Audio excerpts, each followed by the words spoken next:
या वानेराने तर आपल्या लाल चंदनाची चांगलीच वाट लावून टाकली बाबू. अरे थांबा थांबा सांगतो सुरुवातीपासून. तर काय चल गावकरी मित्रांनो, मी तर राहतो माझ्या गावामध्ये. तर आज आपल्या शंभूरातीचा बलिदान मास दिन 18वा. तू माटी का लाल है कोई कणकड या धूल नाही, तू समय बदल के रग देगा इतिहास लिखेगा भूल नाही. इकडे आता आपण शेताकडे पण जाऊ लागल्या. तितक्यात आपल्याला गोविंदानी बालाघाट पडला. हे मोजकेच मोहोळ जाण्याच्या तंतीत होते. आता हे पण म्हणून लागले लई दिवस झाला आपण मोहळाचा काही व्हिडिओ काय बनविला, त्याच्यामुळे ह्यांच्यातच आपण वाटा टाकून दिला. आणि मेन म्हणजे एवढ्या उच होतं ना, मोहोळ काही खालून पण दिसत नव्हतं. आणि अशा काही जागी चढायचं म्हणलं तर मला तर लईच भी वाटते राव. इकडे सरासरा चढला बाला झाडावर. तितक्यात गोविंदने पण लोकेशन पाठवून दिलं.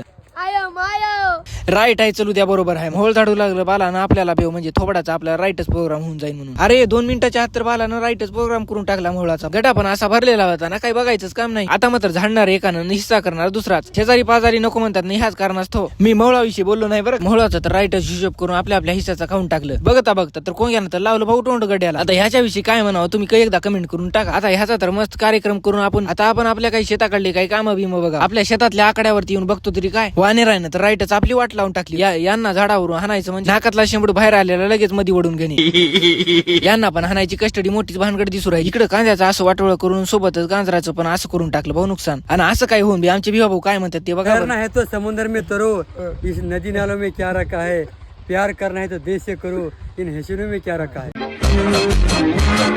ते झालं, परंतु बाल्या आल्या बरोबर वानेर तर गेले भाऊ पळून. लहानपणी काय जिगरी यार होती काय म्हणाव का. मग काय तुम्हाला माहित आहे का, आता हळदीचे पण सीझन चालू झालेले आहेत. आणि आता आपल्याला हळदीवर ते 65 ते फुकून द्यायचं होतं. जवारामध्ये किती एकर टाकली ते फटाफट कमेंट करून सांगा. या कांडक्याला लावली आगन दिलं पेटून. आणि त्यामुळे जास्तीची डबीची गरज नसती, साधा आणि सिंपलच काम होतं. परंतु या उन्हामध्ये फुकून द्यायचं म्हणजे जाळाची पण अशी आज लागत होती ना, सगळं काही तोंड भरू पाजून जाऊ लागलं. त्या 65ची तर फुकाफुकी करून तडीपार करून टाकली, जिकडे तिकडे धुवा करून टाकला. आणि तुम्ही जाता जाता तेवढं लाईक आणि सबस्क्राईब करून टाका राव. तर चला, राधे राधे.